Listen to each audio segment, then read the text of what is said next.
మృత కార్యకర్త కుటుంబానికి టీడీపీ అండ.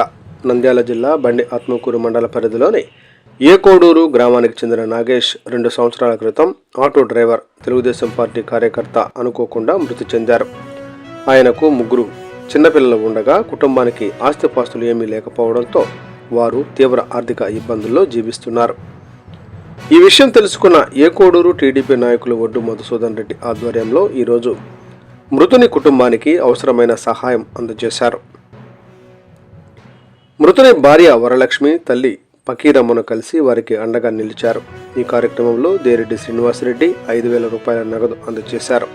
అలాగే ఒడ్డు మధుసూదన్ రెడ్డి 2 ప్యాకెట్ల బియ్యం అందించి కుటుంబానికి మద్దతుగా నిలిచారు. మరో 2 స్నేహితులు ఒకరు బియ్యం, మరొకరు 10 కేజీల కందిపప్పు అందజేయడం జరిగింది. ఈ సందర్భంగా ఎమ్మెల్యేతో మాట్లాడి మృతుని కుటుంబానికి ప్రభుత్వ పరంగా వచ్చే అన్ని సంక్షేమ పథకాలు దగ్గరుండి చేయిస్తామని, కుటుంబాన్ని అన్ని విధాలా ఆదుకుంటామని ఒడ్డు మధుసూదన్ రెడ్డి హామీ ఇచ్చారు. ఈ కార్యక్రమంలో టీడీపీ నాయకులు శంకరు, సుబ్రహ్మణ్యం, ఎస్సీ కాలనీ వాసులు పాల్గొన్నారు. గ్రామంలో పేదలు, అవసరంలో ఉన్న వారికి ఎప్పటికప్పుడు సహాయ సహకారాలు అందిస్తూ ఒడ్డు మధుసూదన్ రెడ్డి సేవాభావంతో ముందుకు సాగుతున్నారని స్థానికులు తెలిపారు. లేకుంటే ఆ రోజే మీకు డబ్బులు వచ్చేటివి, ఇది అంతా ఆన్లైన్ సిస్టమ్ అయింది.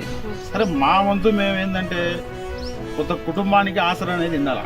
ఏదో మేము చేసినంత మాత్రాన మీ సమస్యలు అనేది తీర్చాయనేది కాదు, కొంతన్నా ఉపశయనం, కొంత రిలీఫ్ ఇస్తారనే ఉద్దేశంతో అంతేనమాట. ఏదో ఒక 5,000 రూపాయలు ఒక ఆయన శ్రీనివాసరెడ్డి అని మా మామనే, దేరెడ్డి సీతారామరెడ్డి కొడుకు, ఆయన ఒక 5,000 ఇచ్చినాడు. నేను రాలేను పోయి మీరు ఏంటంటే నేను ఒక 2 ప్యాకెట్ల బియ్యము, ఇంకొక 2 స్నేహితులు అన్న రాలేము, మా పేర్లు చెప్పొద్దు బయటికి, ఒక 1000 రూపాయలు కందిపప్పు, 20 కేజీల బియ్యము, అలా ఒక 3-4 కలిసి చేసినది. ఇది నేను ఒక్కనే కాదు, ఇది ఏదో ఒకటి లేని వాళ్ళకు కొంత.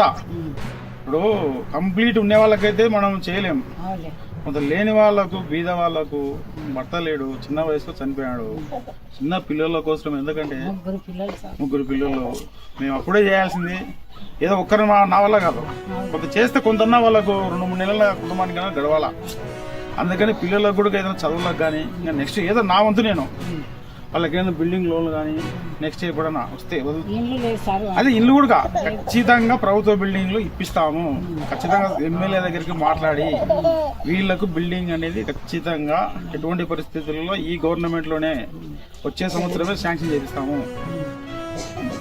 ఒంటరి మహిళకు ఉందా పింఛన్లు కూడా ఇంకా శాంక్షన్ కాలేదు. ఫస్ట్ పింఛన్లు ఇంకా వదిలినాయంటే ఖచ్చితంగా కుటుంబానికి పింఛన్లు కానీ, పిల్లలకు తల్లికి వందనం కానీ, అదే కదా తల్లికి వందనం కానీ, చదువుకునే పిల్లలకు ఏమేమి రావాలో ప్రభుత్వం నుంచి ఖచ్చితంగా అనేది తెప్పిస్తాం. ఏం ఇబ్బంది ఏం లేదు.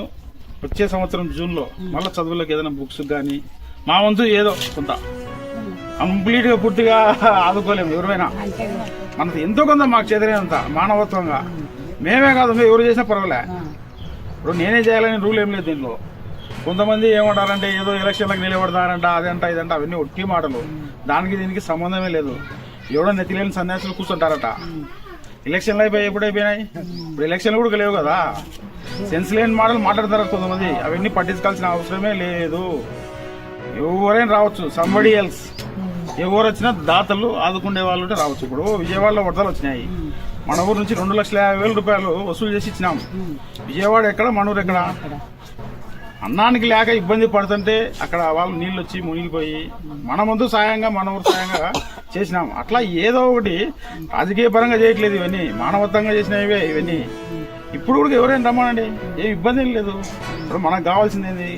కుటుంబానికి వాళ్ళకి ఆసరా, అంతే. ఇప్పుడు ఏదో ఇప్పుడు కాసిరెడ్డి నాయనాశ్రమానికి వాళ్ళకి వీళ్ళకి అందరూ వస్తుంటే బియ్యం అన్ని ఎత్తించడం మన చేతిలో. ఎందుకంటే 10 మందికి అన్నం పెడతాను కాబట్టి. అట్లా ఎవరైనా సరే కుటుంబంలో పెద్ద దిక్కు లేరు కాబట్టి ఎవరైనా ఎన్ని డోనర్స్ ఆర్ ఆల్వేస్ వెల్కమ్. ఎవరైనా రావచ్చు, ఏం ఇబ్బంది లేదు. ఎవరి కాంట్రిబ్యూషన్ అయినా తీసుకుంటాము, మేమే చేయాలని లేదు. మానవత్వం ఎవరైనా ముందుకు వచ్చి ఆ కుటుంబానికి ఆదుకుంటే మేము ఖచ్చితంగా కొంతన్నా కనీసం పిల్లలకు, వాళ్ళ చదువులకు, వాళ్ళ బట్టలకు కొంచెం ఆసరా, అంతే, కొంత రిలీఫ్ అన్నమాట. అట్లా ఎవరైనా ముందుకు వచ్చినా మేము కూడా సంతోషిస్తాం. మేము కూడా చూస్తామమ్మా, ఏదైనా వాళ్ళకి సంబంధించిన గవర్నమెంట్ నుంచి వచ్చేవి కూడా తప్పకుండా అన్నీ చేస్తాం. మీరేం భయపడాల్సిన పనే లేదు. కాకపోతే ఏంటంటే P4 కింద రాపించినాం. ఆ P4 సైట్ ఇంకా ఓపెన్ కాలేదు. దాని కింద ఏదైనా అది ఓపెన్ అయిందనుకో P4లో జరిపించి ఏమి బంగారు కుటుంబం కింద తీసుకొని ఏమి దత్తత తీసుకొని ఏం కాదు ఇంకా మాతో పాటు ఇంకా మా మిత్రులు కానీ మా బంధువులు కానీ ఇంకా ఎవరన్నా కానీ అందరికీ మీ కుటుంబాన్ని ఆదుకొని కొంతన్నా మేము చేయగలుగుతాం. మా తోడ్పాటు మాకు మా సహాయ సహకారాలు ఎల్లప్పుడూ మీకు ఉంటాయి. ఒక హాస్పిటల్ కానీ చదువుల విషయంలో కానీ పిల్లలకు ఏదో ఒక వంతు మా వంతు కనీసం యూనిఫామ్స్ అయినా పిల్లలకు చదువులప్పుడు ఏదో బుక్స్ అయినా మేము కాదు ఇంకా వచ్చేవాళ్ళు కూడా ఉండేవాళ్ళు కూడా ఉన్నారు. అందరికీ కూడా తీసుకొచ్చి ఇంకా చేసే ముందు రోజు ఖచ్చితంగా తీస్తాం. ఈ కార్యక్రమానికి మాకు సహకరించినందుకు ఏకోటి శ్రీనివాస్ రెడ్డి ఆయన కూడా 5,000 రూపాయలు ఇచ్చినాడు. ఆయన కూడా ప్రత్యేక ధన్యవాదాలు. ఇంకా ఇద్దరు మిత్రులు కొంత వాళ్ళ పేరు చెప్పొద్దని ఇచ్చినారు, వాళ్ళకు కూడా ప్రత్యేక ధన్యవాదాలు. అందరికీ ఎప్పుడు ఏ ఇబ్బంది వచ్చినా మీరు మా వంతు మేము, ఎందుకంటే ఏదైనా ప్రోగ్రామ్ జరుగుతుంటే ఏదైనా ఊర్లో మీటింగ్ లాంటి ఏదైనా కూడా ఈ తాగడం ఖర్చులు ఇవన్నీ తగ్గించినారనుకో ఇంకా బాగుపడతారు. ఇప్పుడు ఏదైనా మాకు చేయనికి ఫ్రీ ఉంటుంది. ఇప్పుడు ఒక కుటుంబానికి ఇప్పుడు దాదాపు అంటే ఒక 2 ప్యాకెట్ల బియ్యం, కింటా బియ్యం, ఒక 5,000 రూపాయలు నగదు డబ్బులు ఇచ్చి మనం ఎంత ఉపయోగిస్తున్నాం. ఒక 10,000 రూపాయలు వృధాగా తాగుడు ఖర్చు పెట్టినామనుకో ఏమైతే ఆ రోజు తాగుతాం ఆ రోజు వెళ్ళిపోతుంది. ఇప్పుడు ఇదే ఒక కుటుంబానికి కనీసం 2-3 నెలల ఆశలు ఉంటుంది. అది దయచేసి మీరు అందరూ గమనించుకున్నారనుకోండి. మనం ఎప్పటికే కానీ పనిచేస్తోళ్ళు కావాలా. ఆ రోజు మనం డబ్బులు తీసుకొని తాగుడు డబ్బులు తీసుకొని ఇప్పుడు వ్యవస్థలు గబ్బు పట్టేది ఆ నుంచే. అందుకని ఇవన్నీ మర్చిపోదాం. ఏదైనా అవసరం ఉంటే ఆ రోజు అంగి పట్టుకున్నారు కదా మీరు, అట్లా అన్నమాట. మీరు అందుకని ఏది కూడా భయపడాలి. కాలనీలో కూడా కొన్ని సమస్యలు ఉన్నాయి, ఎమ్మెల్యే దృష్టికి తీసుకెళ్తాం, అన్ని పరిష్కారం అవుతాయి.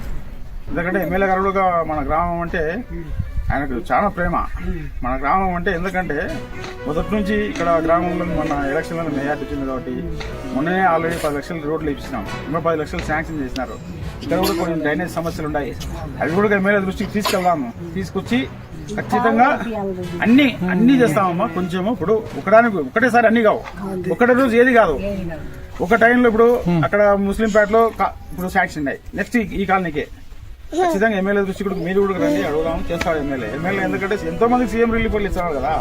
నిన్న కూడా మనలో సీఎం రిలీఫ్ ఫండ్ తీసుకొచ్చినాము, పార్టీలకు అతీతంగా చేస్తున్నాం సీఎం రిలీఫ్ ఫండ్ విషయంలో. అందుకబట్టి ఏం భయపడాల్సిన పని ఏం లేదు. ఎస్సీ కాలనీ అంటే ఎమ్మెల్యే గారికి ఎన్నెలేని ప్రేమ. వాస్తవం చెప్తున్నా, గౌరవ బుడ్డా రాజశేఖర రెడ్డి గారు పేదలన్నా బీద వాళ్ళైనా చాలా ప్రేమ ఉంది ఆయనకు. ఏం దాని గురించి ఏం భయం లేదు, చేస్తామమ్మా ఖచ్చితంగా అమ్మా. ఇప్పుడు మొన్న స్లాట్ అయిపోయింది ఇల్లది, ఏమి మళ్ళీ కొత్తగా వస్తాయి. వచ్చినప్పుడు మేము చెప్తాము, మీ రేషన్ కార్డులు తీసుకురాలి, ఏమేమి కావాలో అడుగుతారు. ఖచ్చితంగా మీకు బిల్డింగ్ లోన్లు అనేది పక్కా వస్తాయి ఈ సంవత్సరం. ఏం భయం నుంచి భయపడకరి ఏమో. కొంచెం లేట్ అయినా కూడా మీరు రాలేదు అనుకో, మీ వాళ్ళు ఎవరో ఒకరు ఉన్నారు కదా, మీ పిల్లలు అందరూ మనం చదువుకునే పిల్లలు ఉన్నారు, అందరూ వాళ్ళ తోట కదా మాకు ఫోన్ చేయండి. తప్పకుండా మేము వస్తుంటాము. ఎప్పటికైనా ఏమైనా సమస్య ఉంటే మళ్ళీ రేపు స్కూల్కు పిల్లలు జాయిన్ అయితే మా వంతు ఏదో ఒకటి అట్లా కొంచెం ఇస్తాం, మీరేం భయపడాలి.